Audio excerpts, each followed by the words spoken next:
Hi there, Dino here from Gardeners HQ. Let's take a look at how to grow snake plant.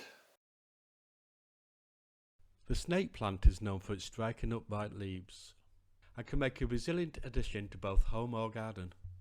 Sansevieria trifasciata is celebrated not just for its bold looks but also for its exceptional air-purifying qualities.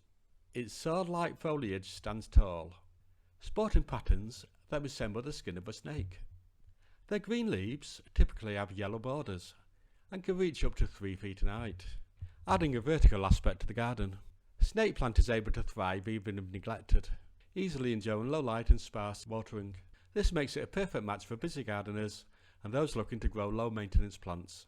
Plants thrive in USDA Zones 9 to 11 and it has an RHS hardiness rating of H2. This indicates that it does best in hotter areas. In cooler areas, you may need to grow it in a container.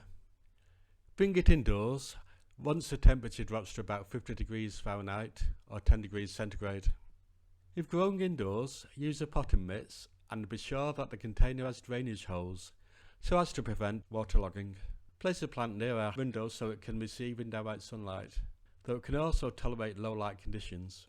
Allow the soil to dry out between waterings so as to prevent root rot. Be on the lookout for pests such as mealybugs, spider mites and scale insects. The snake plant's elegant simplicity cannot be overstated. It's a piece of living sculpture that can enhance aesthetics of both gardens and homes. I hope that you enjoyed this video. If so, please consider giving it a like and subscribing to my channel.